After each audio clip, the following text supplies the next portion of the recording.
Hi, my name's Abby, and I've done my project on bacterial meningitis. I decided to do my project on this because I was interested in it. I'm in nursing school, so we go over a lot of diseases, but we've not really covered meningitis.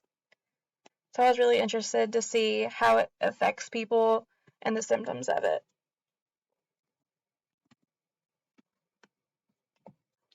So what is bacterial meningitis? It is an infection of the meninges that surround the brain and spinal cord. Acute bacterial meningitis is the most common form of meningitis.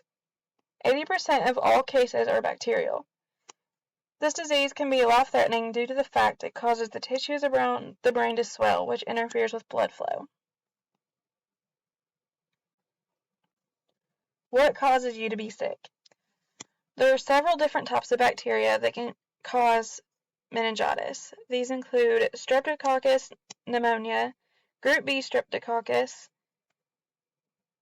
N. meningitis, Haemophilus-influenzas, Listeria monocytogenes, and E. coli. How does this spread? Listeria monocytogenes can be spread through uncooked food.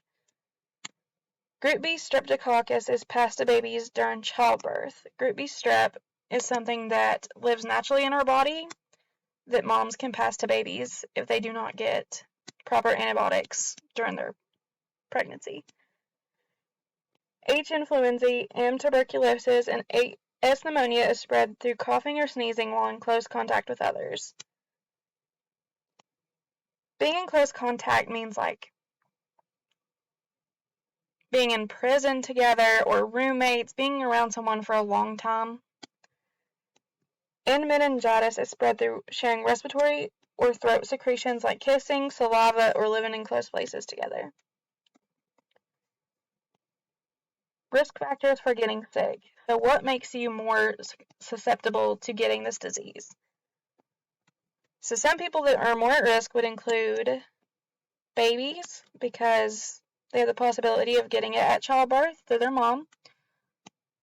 And also, babies don't have a very well-developed immune system, so they can't fight off bacteria as good as adults can. Group setting. This is due to spread of respiratory secretions, and this would include roommates, prisons, and hospitals. Immune-compromising medical conditions would include HIV and even a cerebrospinal fluid leak. Traveling out of the country where immunizations are less available to people. If you go out of the United States to a country where they don't have easily accessible vaccines and you're not vaccinated, you have a really high chance of getting meningitis or other diseases. Also, another person who would be more at risk to getting this would be someone who works in a lab who is handling different bacteria. If there is some kind of contamination, then they would be at risk for getting meningitis. So what tests will be done? A lumbar puncture or spinal tap will be done to collect samples of blood and cerebrospinal fluid to be analyzed for possible bacteria. A spinal tap is where they take a hollow needle and put it into the spine to collect spinal fluid. How do I know if I may have it? So your symptoms are going to be sudden, and these can include fever, headache, stiff neck. Most symptoms people don't really think much about because they can be common with a cold or the flu. Newborns may have symptoms such as vomiting, bulging fontanelle, which is the baby's soft spots on the front of their heads and the back of their heads, having abnormal reflexes, so being limp or weak or not as flexible. So newborns just out of the ordinary. So how will you be treated? Bacterial meningitis must be treated as soon as possible to lessen swelling of the brain. It is treated with a combination of intravenous antibiotics and corticosteroids. The combination of antibiotics depends on what type of bacteria the patient has.